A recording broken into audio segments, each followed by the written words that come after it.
Aniya karon ang gahom sa pulong sa Diyos nga naglihok, sukad pa sa pagkatukod sa kalibutan. Gahom nga nagasulbad sa nagalinlaing matang sa problema sa kinabuhi sa tao. Nagsumpay sa nabugto nga kadugtungan sa matag higala, bisan diha sa sulod sa panimalay. Naghatag og mahulay ngadto mga kapuyan o naghatag og nagawasan ngadtong ipang hasol sa gahom sa kagitnit. Kay mao kini ang pulong sa Dios nga nagalihok.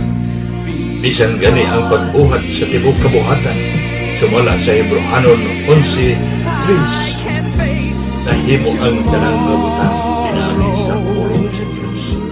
Dunay gisulti ni Apostol Pablo sa Roma 15:4. Bisan nun say gisulat kani adto, gisulat kini alang sa tong pagtuon, aron pinaagi sa pailob ug paglipay gikan sa mga kasulatan, makabaton unta kitag paglaom. Atong ipadayon ang atong pagtuon sa pulong sa Dios alang sa ikabulahan sa atong matag kinabuhi. Apan sa dili pa kita mo padayon ini, niya kita sa pagpaminaw sa mensahe nini nga awit.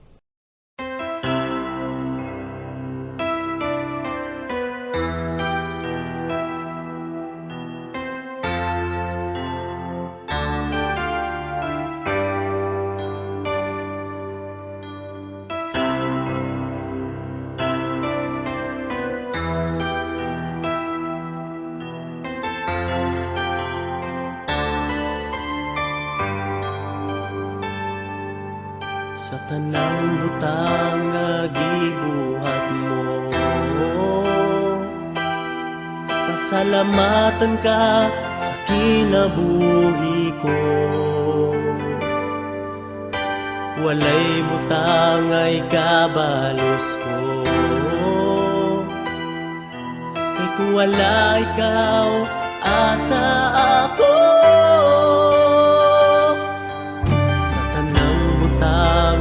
Gibuhat mo, pasalamatan ka sa kinabuhi ko. Walay butang ay kabalos ko, kay kung wala ikaw, asa ako. Ikaw ang pinugdaan sa tanang butang nga nakita ko, nga nakita ko. Ikaw ang tinugdan sa tanang butang nga nakita ko, nga nakita ko. Ang kadagatag kabukiran, ang tibuok kalibutan, miabot ang gugma mo, kay kung wala ikaw, asa ako. Sa tanang butang nga gihatag mo, ang kusog ug kaalam nga gikan kanimo. Walay butang ay kabalos ko, kay kung wala ikaw, asa ako. Ikaw ang tinugdan sa tanang butang nga nakita ko, nga nakita ko. Ikaw ang tinugdan sa tanang butang nga nakita ko, nga nakita ko.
Kumusta kaninyong mga kaigsunan di akang Kristo o kapuntanan nga naabot sa buntingog nilin sa iyo sa kabuntagon. Salamat sa Diyos ang pagtugot nga pagpadayon kita ni ini nga buluhaton. Alang sa himaya sa Diyos o kabulahanan sa matag usa kanato. Tuod kay mao kini ang atong nasayran nga ang kinabuhi nato dili lamang kay niara kita dinhi nga kalibutan. Iingon nga ang kalibutan usa lamang kadapit diin milangyaw kita niini. Apan ang tinuod nga dapit nagihuna-huna sa Dios mao ang dapit diin tuas siya nagpuyo. Apan tungod sa plano sa Dios nga dili nato matugkad ang tanan sa pagkalalom niini atong nasayran nga ang atong pag-adto sa dapit diin yuna-huna sa Dios adto kita moadto. Naa kanato ang katungod pagpili. Dili ang Diyos magpuhos kanato. Kung gusto magyud kita sa dapit nga diin na kunahuna ang Diyos nga adto kita. Sa pagkaagi nga daghan sa mga katawhan nagapadayon sa pagkinabuhi nga way paglaom sa himaya. Apan sa atong paghunahuna nga basin matabangan sila. Dunay mga katawhan na balikon ko nagpagahi ang ilang hunahuna tungod kay gibati nila nga ang mga butang lagit nun mahimo nga dili tinuod. Apan alang kanato nga gibati nato nga tinuod gayud ang mga butang nga gisugilon sa pulong sa Dios sa kasulatan. Niya kita sa pagpadayon niini nga buluhaton. Usa sa mga katuyuan nato na atong ipagawas ang atong tingog dinhi sa kahanginan aron nga maabot unta ang tanan nga bisan tuwa sa layo aron matabangan sila sa ilang kinabuhi sumala sa gipahayag sa pulong sa Dios nga ang kinabuhi sa matag usa kanato nga gipahimugso ning kalibutan kinahanglan gayud nga mudangat kita sa kamatayon. Sumala sa Hebreano 9:27 natudlo alang sa matag tao ang kamatayon ug tapos na ang paghukom. Aron dili kita mahukman sa silot pag-abot sa kamatayon, atong gipanigkabutan ang pagtuman kung unsang kabubuton sa Dios. Bisan kung moabot kanato ang kamatayon, tuang ta kita sa dapit diin ihuna-huna sa Dios nga adto kita. Kay mao ang gipahayag sa Ginoo kanang gisulat sa Lucas 16:19 ngadto sa 31 na ay tutulo ka mga tawo gihisgutan diha. Si Abraham, ang karaang tawo nag-alagad sa Dios. Dunay tawo nga si Lazaro kaliwat ni Abraham raw sa. Unya dunay usa ka taong bahandianon. Matud pa ni Ginoong Hesus sa iyang gisugilon o gisulat kini sa Lucas sa iyang 16:19 ngadto sa 31. Niabot ang katapusan sa kinabuhi ni Lazaro. Diin man siya dad-a sa manulunda. Dapit nga gibutangan sa Dios kang Abraham. Iyon ka na nga usa ka dapit na paraiso, dapit sa kalipay. Wa madugay na namatay sa bagdato o na ginubong siya.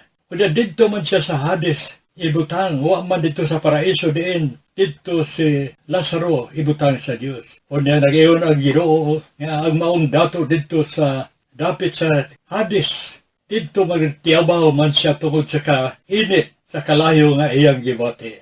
Kanang Hades, mao kana ang gituohan nga sa doktrina sa Romano Katoliko nga purgatorio. Temporaryo nga dapit nga pagabutangan sa mga kasala nga way paglaom sa langit. Sa dili pa moabot ang adlaw nga ang tanan usahon paghulog dito sa nagdilaag nga kalayo o gasupri.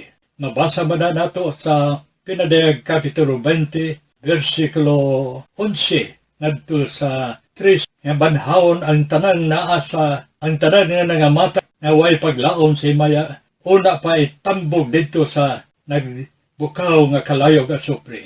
Ug tuapod ka na sa Kapitulo 20, versikulo 10, sa diha nga mahulog ang tao dito sa maong dapit. Sakiton sa walay kinutuban. Usa ka makilisa nga dapit nga gihuna-huna nato. O mahiadto ang tao. Unsa may atong bation ka. Atong gipanagkabutan nga matabangan ang dili lamang sa mga katawhan nga duol namo aron makaduol sila bisan sa iyano nga pagwali sa pulong sa Dios. Apan dinhi sa kahanginan taas man ang kailap sa atong tingog. Mao nga ang katuyuan din nga niapil kita dinhi sa programa sa kahanginan aron matabangan ang mga katawhan sa dili unta ang miligro pag-abot sa kamatayon kay moabot man gyud kanato ang kamatayon. Way balik kung moabot ang kamatayon sa filosofiya ni Apostol Pablo na iyon siya, alang kanako ang akong pagkinabuhi mo si Kristo, ang akong pagkamatay o sa kanakong ginansya. Napili ko ang pagbiya ni ding kinabuhi. Kaya ang akong pagbiya ni ding kinabuhi, maumay akong pagpakiguban kang Kristo. O ang akong pakiguban kang Kristo dito sa langit, maoy labing maayo. Basahon ninyong Pilipos 1:21 ngadto sa 23. Dili man sayon kung mapakyas ang tao pag-adto sa langit, kay wa may laing dapit kabutangan sa kalagnong kinabuhi nato, mauman ang dapit sa kasakit. Una ang ikaduha nga patabangan ang matag usa kanato sa pagpagandam nining gisaad sa Ginoo nga pagbalik aron pagkuha sa mga katawhan sa tuyo aron mahilikay gayud sa mga katalagman nga igapaabot sa Dios nining kalibutan tungod sa pagkadautan sa katawhan nga wala gyud maghatag og pagtagad sa pagsunod sa kabubuton sa Dios. Nagsaad ang Ginoo sa pagbalik sumala sa gisulat ni Juan 14:1 ngadto sa 3 nga matud ni Jesus, ayaw ka mo kahadlok. O sa balay sa akong amahan naay daghang puy-anan. Kung wala mo ingon unta ko kaninyo nga moadto ako aron pag-andam og luda alag kaninyo. Og sa makaadto na ko og mo makaandam na og dapit alag kaninyo, balik ko kay kuhaon ta kamo aron asa ako to usab kamo. Na kana nga saad sa Ginoo hangtod karon, wa para ba kana matuman. Mahibaw-an man nato og matuman kana. Kay sumala sa gipahayag sa kasulatan, dili man tanan makuha sa mga buhi, bation sa katawhan ang ilang kaguol nga wa man sila madala alang sa mga buhi. Gawas natong nangamatay na. Kay kining pagbalik sa Ginoo, suma sa iyang gisaad sa nagisulat ni Juan sa 14:1 ngadto sa 3, dili lamang ang nangamatay maibanhaon, ang mga buhi na nagpagandam silang kaugalingon, kuhaon kada sila sa Ginoo. Ang buot kong ipahinumdum, aron dili kita kaayong ligro, pag-abot sa kamatayon kung hain mag-unan ining panahon na, ang pagbalik ba sa atong Ginoong Kristo sumala sa iyong gisaan. Basahon ninyo ng 1 Corinto 2:9, nagaigon ang maong pulong ni Apostol Pablo. Ang wala makita sa mata, ni madugog sa igdulungog, ni mosantok sa kasing-kasing sa tao, ang giandam sa Dios alang kadila nga nahigugma kadiya.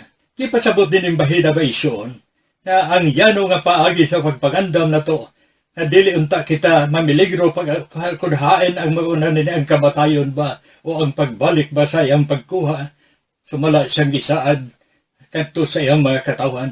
Kinahanglan magbaton kita o paghigugma di ay sa Dios Amahan, sa Anak o sa Espiritu Santo. Kining tulo ka persona sa Diyos na ang Amahan, ang Anak o Espiritu Santo, utsara kidis sa pagka-Diyos apan tulo sila nagkabulag sa personalidad. Karon nagkinahanglan ang Diyos nga atong higugmaon, ang Diyos nga Amahan, ang Diyos nga Anak, ang atong Ginoong Kristo, ang Espiritu Santo.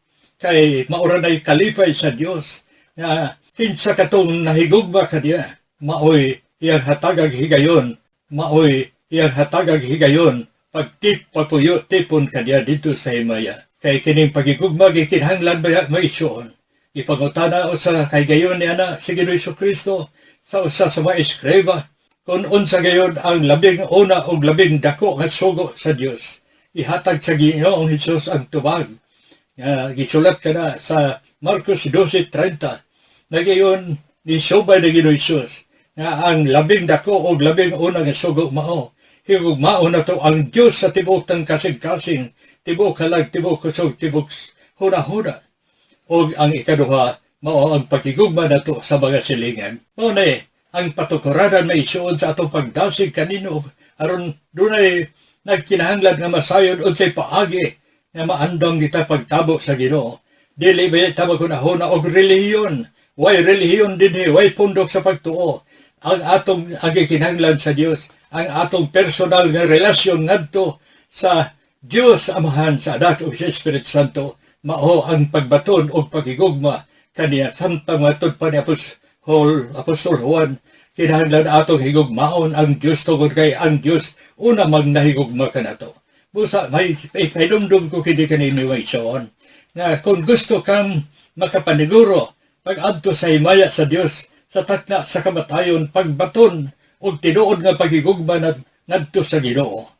Kay mao kana ang 1 Corinto 2:9, balikon ko, ang wala makita sa mata ni madugog sa idulogog ni mo santop sa kasing-kasing sa tao, ang gikaandam sa Dios alang kanila nga nahigugma kaniya. Mao kana karon paghatag pagtabang usab nato sa mga katawhan niya nang pagbalik sa Ginoo.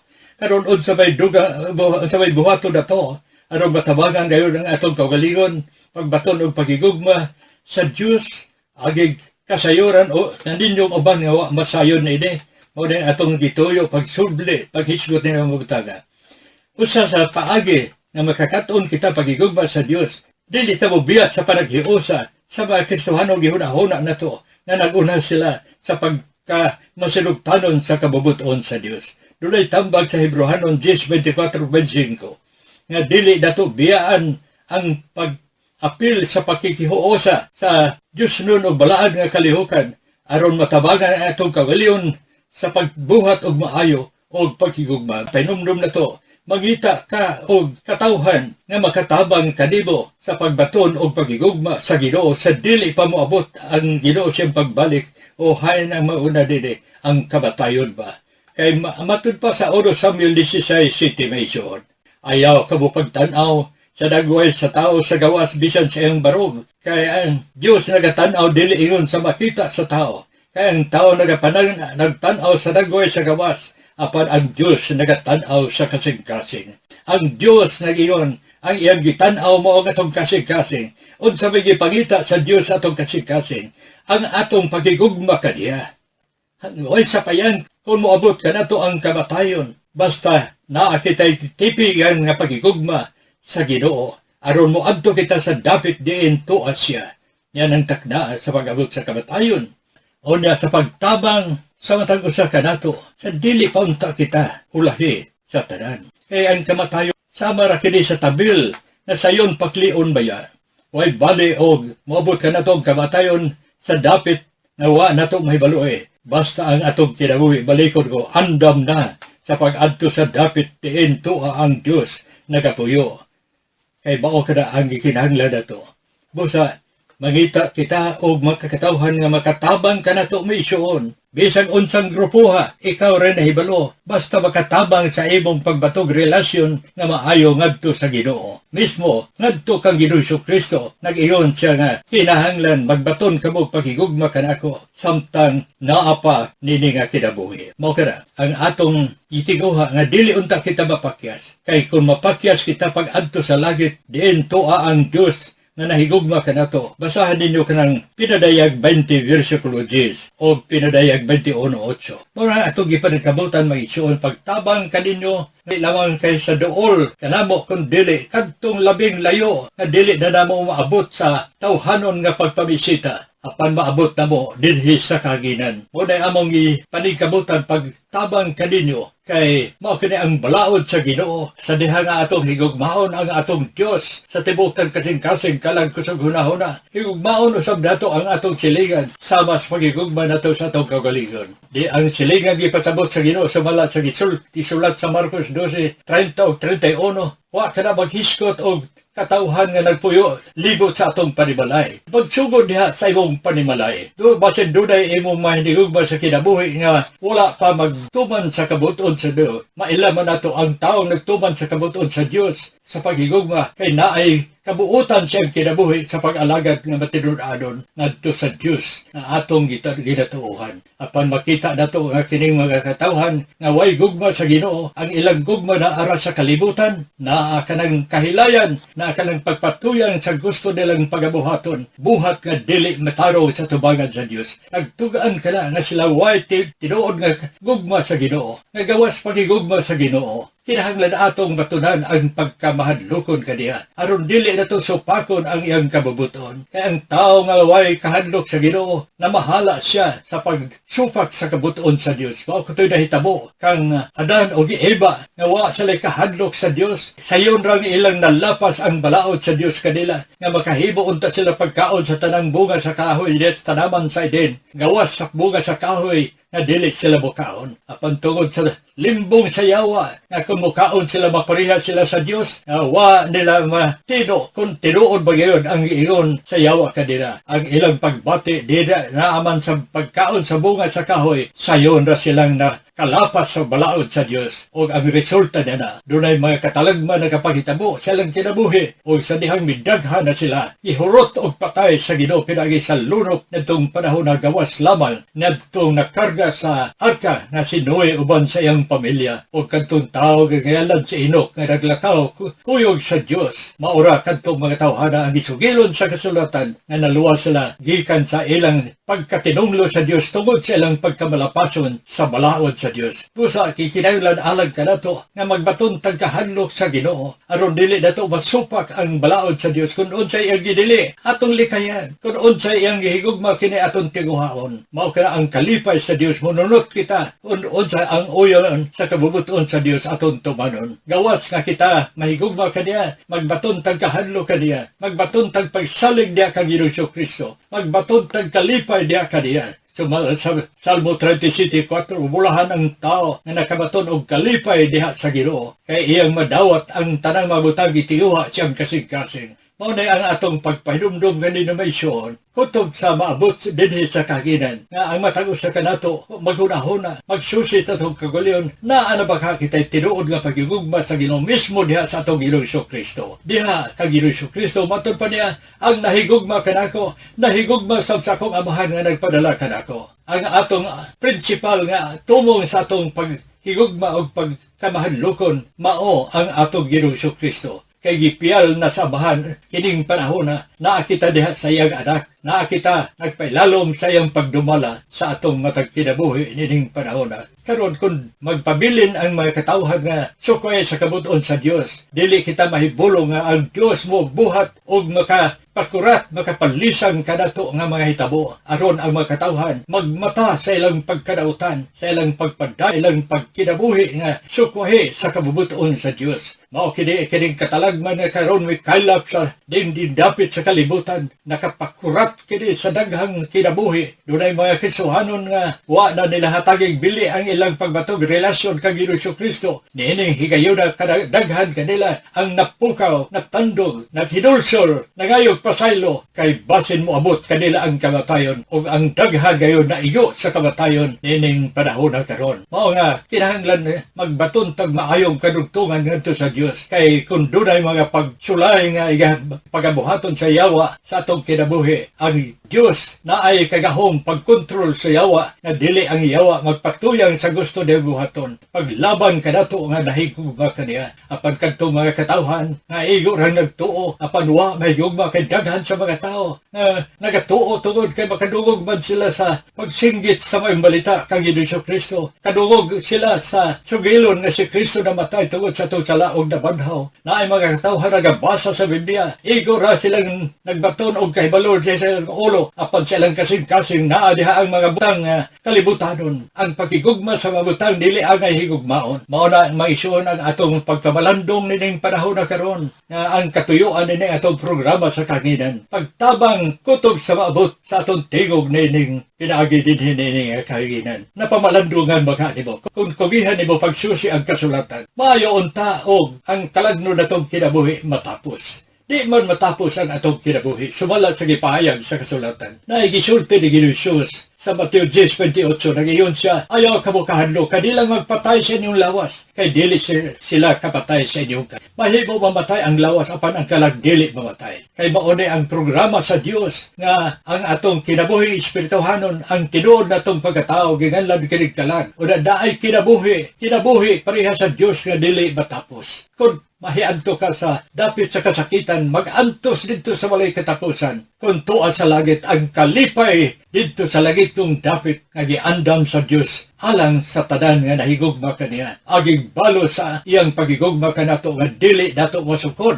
ang kadako sa gugma sa Dios sa atong kinabuhi. Unsa kini katinuod kon atong pamalandungon, ang hangin dili ta mabuhi kun walay hangin na fresko. Ang tubig nga fresko, alang kini kanato. Ang pagsuwang sa adlaw, alang kini kanato. Ang pagsalok ni dunay katuyuan para kanato. Tungod siya gugma kanato. Og sa mga butanga naa sa atong palibot, mga butanga atong gikinahanglan sa sa atong kinabuhi aron magpadayon pa ang atong mga adlaw sa kinabuhi nga magbalipayon kita tungod sa maong mga butang apan ang kadaghanan ni wa may paglaom sa himaya kay nagpabilin silang maway puangod ngadto sa Dios nga unang nahigugma gibaslan hinuon nila ang Ginoo problema kay dili man kabubuton sa Dios naayo sang malaglag gusto sa Dios ang tanan nga iyang gipahimugso ni kinabuhi makaadtuon ta sa dapit diin tuwa ang Dios nga nagabuhat kanato mismo sa atong Ginoong Hesukristo sa iyang gisaan nga dayon siya kuhaon ta kamo aron asa ako tuwa usab kamo mo kini maisyon ang atong pahinumdum bisan ning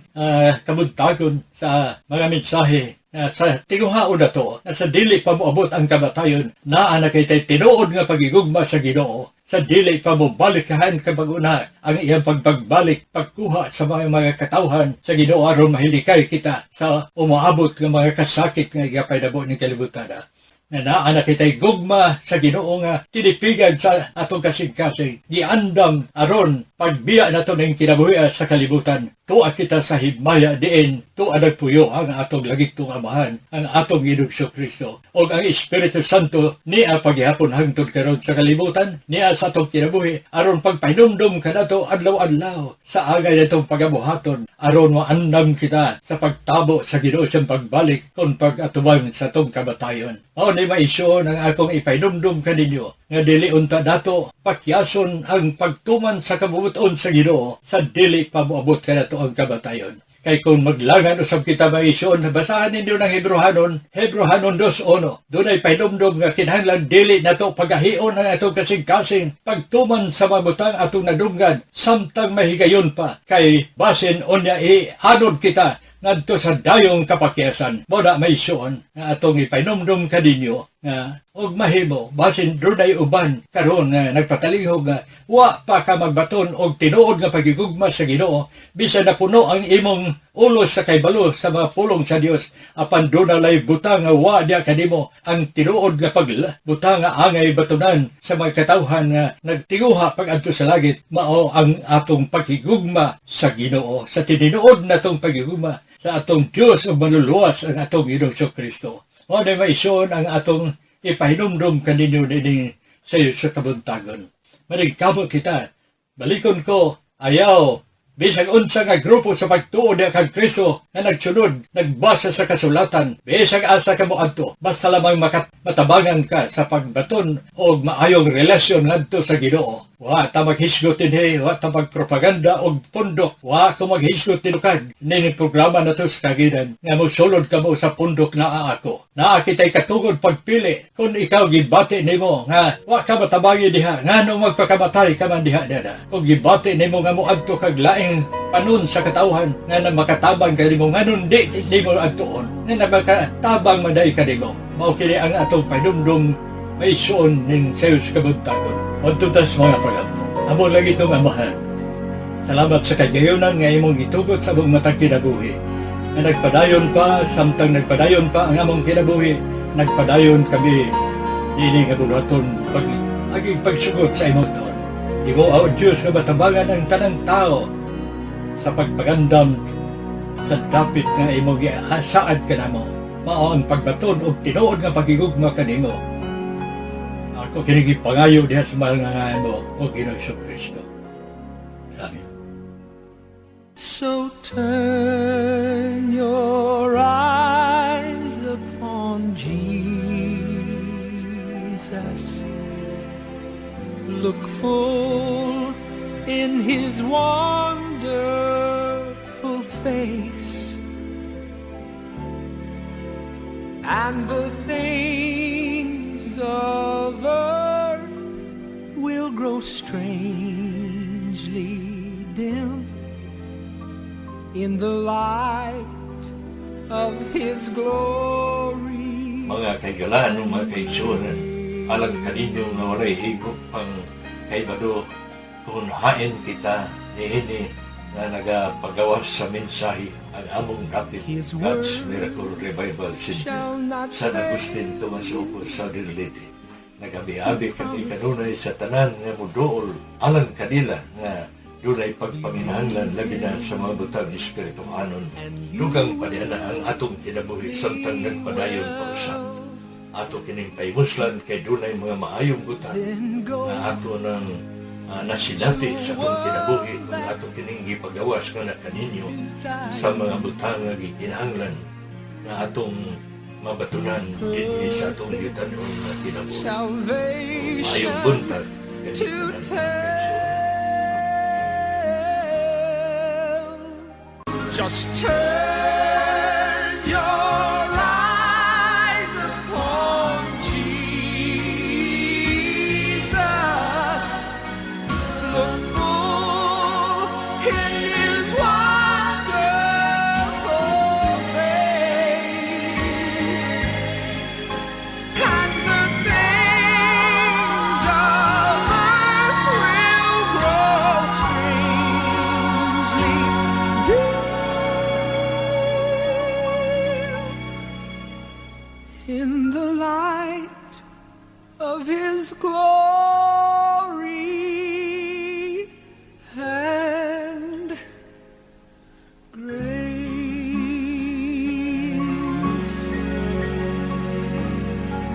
Jesus.